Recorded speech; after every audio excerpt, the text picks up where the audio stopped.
Hold on. Before you get all mad at me and start calling me mean things in the comments, I know that classifying a lot of these shows as knockoffs or clones is unfair. Some of these are even before Pokemon was ever even a thing. But ranking shows that sort of vaguely feel like Pokemon just isn't that catchy of a title. So just hold on, I promise you can get mad at me for other things in just a couple of minutes. I'm sure of it. Basically, if my mom were to walk in on me watching one of these as a kid and go, "Oh, is this Pokemon?" It's going on the list. Now, in case you didn't know, I like Pokemon. Always have, and probably always will. And back in the day when Pokemon was blowing up in the TV world, and, well, just the world in general, I guess, it seemed like every production company at the time was trying to stick their fingers into the monster battling cookie jar. Some of these shows did try to be unique and sort of stray from the formula, denying any Pokemon inspiration. And then some of them wore that inspiration like a badge of honor. So today I've gathered a decent amount of these quote-unquote knockoffs to see which ones can actually live up to Pokemon in my eyes. Some I'm pretty familiar with, some I've never even heard of before. So let me know which one of these were your favorites or which ones you think I'm missing from the list. Dinosaur King. Starting off with one that I've never seen a single episode of. I've heard about it a little bit here and there, but genuinely have no idea what this one's about. Besides, I'm assuming dinosaurs. And really, I'm sorry to anyone that loved this one as a kid, but not starting off strong here, guys. I think my biggest gripe with this one is just how convenient everything was. Like, you don't need some crazy elaborate story here. You definitely need to have some suspension of belief when it comes to these shows. But this is just like too much convenience. A dinosaur-obsessed kid happens to be reading about the meteor that made the dinosaurs extinct, sees a meteor crash at the same time, goes with his two friends to see it, happens to find 3 ancient stones that happen to make dinosaur cards turn into real-life dinosaurs. Same kid just happens to have a dinosaur expert as a dad, who just happens to figure out how the stones and cards work instantly, and then just happens to create a device to make it easier. Like, it all just happens by chance, but at every single chance possible. And then you have the dinosaurs themselves. When they're in their normal forms, they're pretty cute and have some cool designs.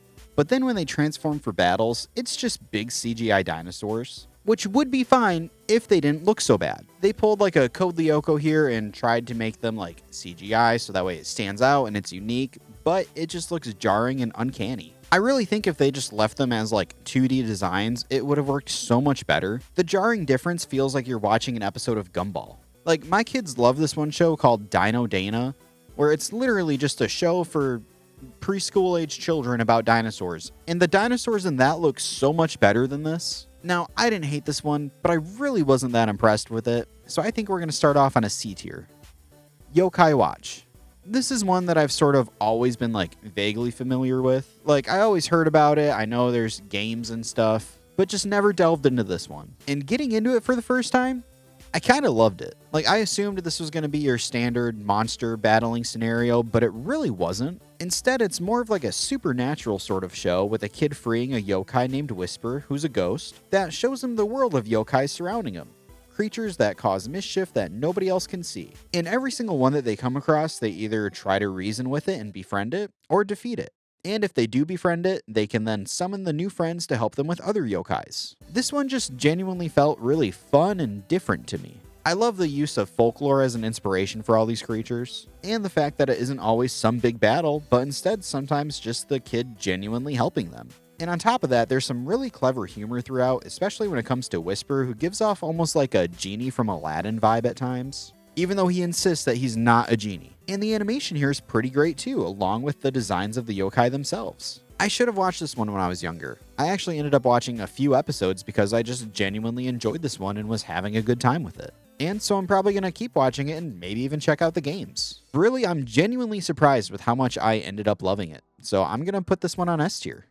Metabots. You know how kids will sometimes have a certain toy where they sort of latch onto it and they're like, oh, this is my toy for the next 2 years? That was me with this. Now, I haven't seen or even thought about this show in probably 2 decades, so I was pretty excited to dive back into this one. The main draw here is definitely the designs of the Metabots themselves. Each and every one just looks so damn cool. It makes sense that as a kid I was like, yeah, I want that. The fact that they're robots too, so it basically is like an advanced version of Robot Wars, but just much cooler. It really helps set this one apart from your usual creature battling scenario by feeling like it's not only drawing from that type of show, but also from your Gundams or the Zords from Power Rangers. Now, I did think that the characters themselves fell a bit flat for me, and while its storyline does seem a little watered down, at least from what I've seen, the world building here is definitely interesting enough to want to maybe dive back further into it someday. While I wouldn't call this like a contender to knock Pokemon out of the arena or anything like that, I do think it did a really solid job of trying to carve out its own path in this sort of subgenre. I'd probably put this one on B tier. Monster Rancher. The first of two that I did recently cover, but I feel need to be a part of this conversation. I just watched this one for the first time for my Cartoons I'd Never Seen video, and I think it does a pretty great job at trying to capture the same sort of spirit as Pokemon. The story involving a kid getting sucked into this world of creatures makes it pretty interesting, and the designs seem a bit more mature than Pokemon. Just, a bit more rugged and edgy, but not in like a bad way. It definitely makes this one feel a bit more distinct, even if the Pokemon inspirations are pretty blatant. Like, do I need to mention the knockoff Pokemon rap again? Lead the Black Dinos on every conquest. Unlock your disc. I think this one's different enough and the characters are fun enough that I did genuinely enjoy it. It's pretty entertaining, and I feel like I'll probably pick it back up again someday. I think this is a pretty solid A tier. Fighting Foodons.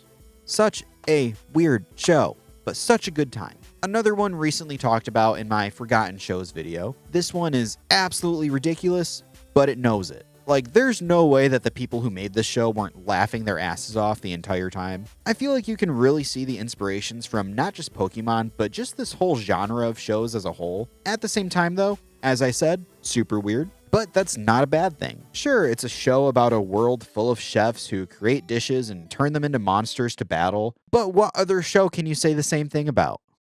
Maybe Hell's Kitchen? And honestly, some of the designs for these creatures are really great. Like, Fried Ricer's design goes hard, and you cannot tell me otherwise. I honestly think this might be an underdog here. Yes, it's absolutely ridiculous, but it is so damn entertaining and about as much fun as possible with this type of show. I don't care. I'm going with an S tier. Beyblade. Beyblades are so fucking cool. Just so you know, I didn't buy this for the video. I bought this like 2 years ago because I was like, I want some Beyblades. Because again, as I said, Beyblades are so cool. I know, right? Now, you might assume a show about spinning tops hitting each other might not be the best, and I'll give it to you. Some of the earlier battles in the show where it's just normal animated tops isn't like inherently super exciting. But man, once they introduce like the beast aspects, all bets are off. And even outside of the battles, this actually has some of the strongest writing that I've seen so far on the list. There's some really good world building, some really tightly written jokes, and the characters feel real and unique. And wait, what the fuck is with this dude's face? Sorry, that caught me off guard for a second. But really, this is a fun one. Although it does feel more in line with something like Metabots than Pokemon, you can really feel the inspiration here, at least when it comes to the overarching story and the characters. I think this one's really fun, and I love the fact that it has like a real-life counterpart that you can play with. Like, you can do the exact same thing they're doing in the show, just with less dragons and stuff. I'd say a pretty solid B tier. Monsuno. I'm not gonna lie, I went into this one with some reservations due to the fact that it was a Nicktoons show. Like, don't get me wrong, I love me some Nickelodeon, but I haven't really seen like this genre from them yet, so I was a little hesitant. But honestly, it was pretty decent. It's not your standard monster battler where you're thrown into this world full of creatures from the start, but instead a pretty normal story where our main character and his two best friends are looking for his dad, who's a missing scientist. They stumble upon his lab where they find out that he made this gadget that they can spin and let out a giant monster called a Monsuno. And I actually really like that instead of it being some kid trying to become like a master trainer, instead it seems to be more of a mystery with him trying to find his lost dad and using the creature to help him. And really, the creatures are pretty well designed too. Nothing too crazy or unique, more of like your standard monsters from what I've seen, being designed after like animals and dragons and such. But this one was pretty decent. I wasn't like hooked into it like I was with some of the others, but I thought it was pretty good. I'd probably give it a spot on B tier. Future Card Buddyfight. Pretty straightforward name there, but I respect it. Never seen this one before in my life, but I love it. Firstly, banger of a theme song. Now, the show itself is so interesting though. The premise of monsters coming from cards is of course nothing new, but I love that it gives a lot more focus on the monsters themselves, giving them real personalities and expanding on the worlds that they're pulled from. Like, instead of the focus being entirely on the main kid, they basically turn his buddy into the co-lead, which is kind of a great thing for this series that I haven't really seen before. And speaking of the characters, they're all really fleshed out and well written. Even after the first episode, you know exactly who you're dealing with. And on top of that, the world building is fantastic too, not only throwing you into this crazy world where people use monster buddies, but maybe doing the best job I've seen so far of explaining that world and the premise. The buddies here look fantastic too, with some really cool designs, and while it does delve into like the CGI look every now and then, it does a lot better of a job of blending the two art styles than something like Dinosaur King, and it uses it pretty sparingly, which makes it less jarring and more rewarding, keeping the battles themselves from looking sloppy. This one's a lot of fun, and it really hooked my interest, like right from the start. I had a blast checking it out, and I'm probably going to keep watching it. I think this goes on S tier. Imagination. This one was pretty rough. I'd never heard of it before, but when coming up with this list, it kept popping up, so I was like, sure, I'll give it a shot.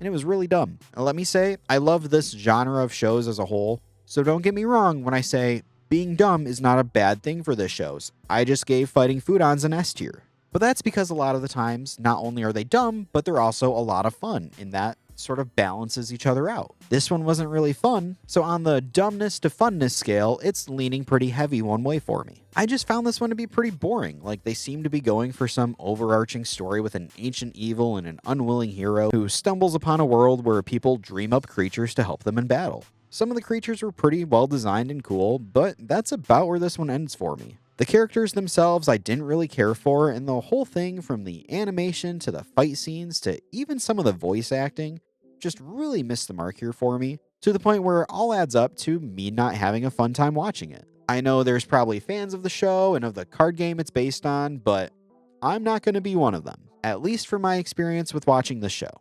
This is going to be a D tier for me. Digimon. You know how crazy it would be if this wasn't a part of this list? Pokemon's weird emo cousin. This is definitely one where it's not really fair to call it a clone, especially if you know the history of Digimon and how it came out as like a Tamagotchi before the cards or the show or anything like that. And really, there was definitely a moment in my life where I think I liked this more than Pokemon. I feel like maybe some other people went down the same path as me, where like you start with Pokemon when you're really young, and then you sort of find out about Digimon as you get a little bit older, and you're like, oh, this is way cooler and edgy and mature. And I think you're right on that. You know, it's got like a dark undertone to it. Some of the creature designs are way more menacing than any Pokemon ever are. And the storyline is just a lot more mature in general. I mean, hell, some of the Digimon just fucking die sometimes. I've watched my fair share of Digimon in my life, and while I haven't kept up lately or anything, I gave this one a hell of a chance when I was a kid. And those first couple of seasons might be the closest Pokemon's ever had to a real rival. I love Digimon. It's always held a special place in my heart, right next to Pokemon. But those early seasons honestly has some better moments and episodes than Pokemon. I know it's kind of a given at this point, but I feel like this one really does give Pokemon a run for its money at times. And I'd say it's pretty well deserved. I think this is an unsurprising S tier. Little Badler's Experience. Another one that I'd never heard of, but thankfully the show drops just an insane amount of lore right at the beginning for you. Now, I didn't really know what to expect with this one, but damn it if it's not an experience with little Badlers. More in line with something like Metabots, this is a world where people use the titular Little Badlers, or LBX, which seem to be tiny remote-controlled robots. You know, except with machine guns and rocket launchers. And from what I've seen so far, the fights between these guys are honestly some of the best on the list. They're animated and choreographed extremely well, and really the whole show has some damn good animation. Like, this looks more of like a standard anime, which helps give it more of a serious tone, even though it's about tiny fighting robots. I thought this one was pretty cool and seemed to have an interesting backstory with the main character's father being the one that invented them, and then some like top secret spy stuff going on in the background. It didn't necessarily make me want to keep watching it, but I can see the interest here, and I can see how some people probably got really hooked into this one. I'd say a solid B tier. Yu-Gi-Oh! I might get some hate on this one, and I'm sorry, but I was never really that big on Yu-Gi-Oh! I really tried. I tried my damnedest as a kid. I had some cards, I watched the show, I even went and saw the movie in theaters. But this one just never really stuck with me. Like, I genuinely think I tried to use this one to subdue some of my Pokemon and Digimon cravings as a kid, but it just never really worked. Like, the most significant things about this show to me were the fact that I had a Yu-Gi-Oh! Card binder, which of course I keep my Pokemon cards in. I feel like that might be blasphemy of some kind, The show itself, though, just never really was able to hold my attention. I'll give it credit where credit's due, like the first season's pretty great, the characters are fun, the dueling itself is entertaining, and the monsters look genuinely really good most of the time. And it gave us some iconic moments that still resonate through the world today. Looks like you're going to the Shadow Realm, Jimbo. But I just remember this one being extremely hit or miss to the point where I just gave up on it one day and haven't gone back since. Now, even though I personally don't really have too much love for this one, I respect it and I can see the reasonings why people would love this one so much. For me though, I'd probably put it at like a B tier. Monkart.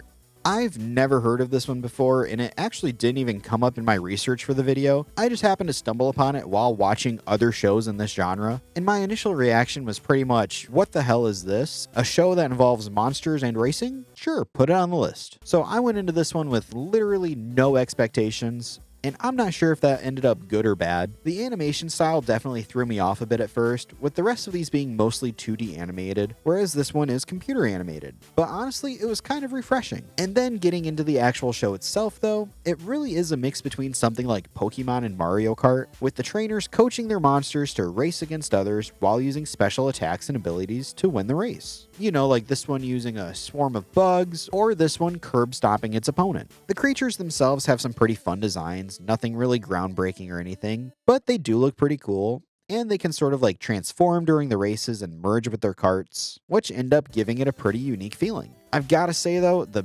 biggest downfall here is the voice acting. Like, I'm not going into these expecting like an Oscar-worthy performance, but holy shit. Every other line of dialogue in this show feels like somebody reading the script for the very first time. You said careful? You gotta do whatever it takes to finish the race first. Everybody knows that, even you. It's just really hard to get past. Not one that I'd probably plan on checking out again, but it does have some decent things going for it.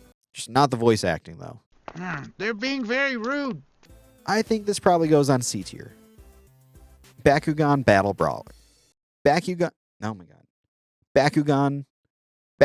Battle Brawlers. That's a hard one to say. Here we've got another anime with a real life counterpart. Now, where like Beyblades are something that I had in the past and currently, and some of the card-based ones like Pokemon and Yu-Gi-Oh! I definitely had growing up as a kid. Bakugans are one that I genuinely have never had an experience with. Never owned any, never saw the show, but definitely was well aware of them thanks to the many commercials I'd see as a kid. I love that the exposition here is just, yeah, one day it rained a bunch of magic cards, so all of us kids made a game that unleashes mystical beasts. Which, I mean, yeah, that checks out. But really, I like that they don't waste too much time setting up the show. Sometimes it's necessary, and sometimes you just want to watch big monsters fight each other. And a lot of the creatures have some really cool designs going on here. The fight scenes between them are a lot more interesting and fun to watch than I was expecting. And it really feels like it pulls from a ton of different shows, not just like Pokemon, but also Yu-Gi-Oh! And Beyblade and more. Just becoming this sort of amalgamation of shows that's really fun to watch. While I don't think I'd keep watching this one or anything, I probably would have enjoyed it as a kid. Like, it's pretty entertaining. I can see why people got so hooked on this one. I'd probably put this one on B tier. Flint the Time Detective. This show is absolutely insane. Most of these shows I've been like vaguely familiar with, like I'd heard of them, but this one I don't think has ever crossed my radar. But at the same time, while I'm pretty certain I've never seen an episode of it, the main character does look sort of familiar, probably just from like kids WB commercials or something. But I have gotten quite a few comments about this show before, so I figured time to check it out. And instantly, I don't know what the hell is going on in this intro, but I am fully on board. The show centers around Flint, a young caveman who gets turned into a fossil by a time criminal, and then awakens in the 25th century along with his father. The twins who discovered him and their inventor of an uncle team up with Flint and his dad, who is still part fossil and has now been turned into a sentient axe. Flint is then deputized by the time police to go through time with his new friends and slab of a dad to find the time shifters, cute creatures that travel time and can transform into more powerful versions of themselves. And even though I think I just explained the premise of the show pretty well, I also feel like I just strung together a bunch of nonsense. And that's because that's kind of what the show is. But don't get it twisted, I do not mean that negatively at all. This show is bonkers, Yet, it's a lot of fun. The storyline is interesting and different, and the creature designs are pretty decent, although sometimes a bit repetitive. Like, I mean shit, this one is literally just Eevee, but it doesn't end up taking itself too seriously, which I think really makes this one work. Like, I spent most of the first episode just thinking, what the f is going on? But by the time it was over, I was ready for the next one. I thoroughly enjoyed this one, even if it's completely insane. A rock solid A tier. And there you have it, my rankings of some of the most iconic shows that feel vaguely similar to Pokemon. There, you happy? I didn't call them knockoffs that time. I think it's safe to say with pretty much any show in this genre, I'm gonna end up having a good time with it because most of these shows are just a really fun time. So let me know if you remember watching any of these or which ones you think still hold up well, or if I missed any that you think should have been on the list. And before you say Zatch Bell, I tried so damn hard to find that show, but it is nowhere to be seen. I tried though. If you like the video, feel free to like and subscribe to the channel for more nostalgia-fueled rankings. And if you're still mad at me for calling these knockoffs, I'm sorry, okay? Jeez, I won't do it again. Thanks for watching, though.